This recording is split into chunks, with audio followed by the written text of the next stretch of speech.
روح کا تقاضا یہ ہے کہ اللہ تعالیٰ کا شکر ادا کرو. وَرَكَعُوا مَعَ الرَّاكِعِينَ، نماز پڑھو، رکوع کرنے والوں کے ساتھ رکوع کرو. وَاسْجُدُوا مَعَ السَّاجِدِينَ، سجدہ کرو، سجدہ کرنے کے والوں کے ساتھ سجدہ کرو. اوقات کی پابندی کرو، 5 نمازیں پڑھو، زکوٰۃ دو، صدقہ دو، قربانی کرو. اللہ تعالیٰ توفیق دے پیسے ہوں حج کو جاؤ. اگر ہمارے پاس 100 روپے ہیں اور اس پر 1 سال گزر گیا، 1 سال گزر گیا، کیا بھائی کتنے؟ 2.5 روپے، 2.5 روپے زکوٰۃ دے دو، باقی ساری کمائی سے ہو گئے آپ کے پاس 1 کروڑ روپے جمع بھائی. وہ خرچ ہی نہیں ہوئے. اب زکوٰۃ کتنی بنی ہے بھائی؟ کوئی حساب والا؟ ہاں بھائی، 2,500، 1 لاکھ پہ ہیں. اور اگر 1 کروڑ ہو گئے، اگر 2.5 لاکھ کا نام ہے گا تو موت وارد ہو جائے گی. اب کیا کریں گے لوگ؟ میں دہلی میں تھا، وہاں قاضی صاحب تھے، بہت امیر تھے. ان کا گھر بہت بڑا تھا، گھر میں انہوں نے قبرستان بنا رکھا تھا. تو جتنے ان کے رشتے دار مرتے تھے ان سے زکوٰۃ لے لیتے تھے. تو زکوٰۃ کے بہت پیسے ہو گئے ان کے پاس. قاضی صاحب تھے. نہیں، میں روایت بیان کر رہا ہوں، کسی قاضی کی برائی نہیں کر رہا ہوں. میں تو یہ کتاب میں پڑھا بھائی، جب بچہ تھا جب پڑھا. بچہ تو میں ابھی بھی ہوں، بڈھے بچے برابر ہوتے. تو وہ پکڑے گئے. ان کی واردات یہ تھی، جب 10 مہینے ہوتے تھے وہ ساری رقم بیوی کے نام کرتے. تو سال تو پورا نہیں ہوا نا، زکوٰۃ بھی نہیں ہوئی. پھر 10 مہینے ہوئے، بیگم صاحب نے شوہر کے نام کرتے. بتائیے زکوٰۃ ادا کرنے کا یہ شیطانی طریقہ ہے یا ہم یہ نہیں کرتے؟ میں ابھی ہاتھ اٹھاؤں نا، کتنے لوگ زکوٰۃ دیتے ہیں، مجھے تو میرا خیال ہے خوشی تو نہیں ہوگی. روزہ صحت کی بہترین ایکسرسائز، بہترین ایکسرسائز. بھائی میری اماں تو یہ کہتی تھی، رمضان میں ہر گھر کا ماہانہ خرچہ ڈبل ہو جاتا ہے. اب میں نے بزرگ ماں سے پوچھا، وہ کہا نہیں بھائی وہ زمانہ چلا گیا، اب رمضان میں مہینے کا خرچہ 4 گنا. ایسا ہے بھائی؟ 4 گنا خرچے کا کیا مطلب؟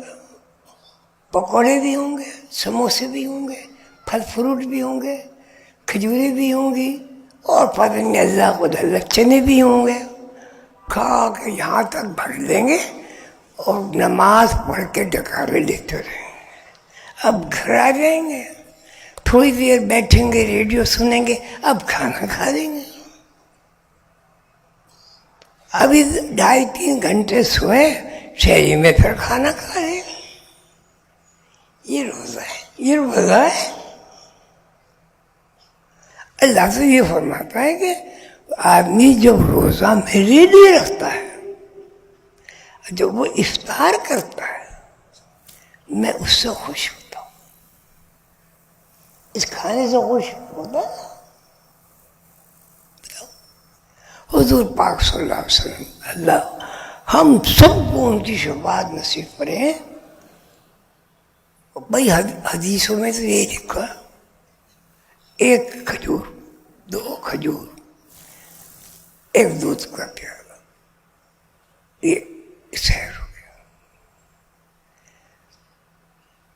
دو کھجور، نماز پڑھی، کچھ تھوڑی بہت ہی چیز کھا کے وزن کم ہو جاتا ہوگا نہیں؟ ہم رمضان میں موٹے کیوں ہو جاتے ہیں؟ کیوں بھائی؟ رمضان کھانے کا مہینہ ہے، موٹا ہونے کا مہینہ ہے۔ جب سارے دن سوچنا پڑ رہیں گے تو رمضان شریف ہو بھائی۔ کیوں؟ بھوک میں تو آدمی کو نیند کم آتی نا۔ اچھا، افطار میں مسجد میں زور کے پہنچ جاؤ، نماز ہی نہیں ہوتے۔ افطاری میں کیا ہوتا ہے آپ خود ہی بتا دیں۔ جگہ نہیں ملتی بیٹھنے کی۔ اب افطار میں شوبازی ہوتی ہے کہ فلاں مسجد میں افطار بہت شاندار ملتی، اس میں بھائی شربت بھی ہوگا، اس میں پھلکیاں بھی ہوں گے، پکوڑے بھی ہوں گے، اور یہ بھی ہوں گے اور وہ بھی ہوں گے۔ کیا عام دنوں میں آپ تجربہ کر لیں، یہ کھا کے آپ کا پیٹ خراب نہیں ہوگا؟ کیجیے۔ رمضان میں پیٹ اللہ کے لیے خالی رکھتے ہیں ہم لوگ، اور افطار میں شیطان کے لیے ہم تقریبی رونمائی کرتے ہیں۔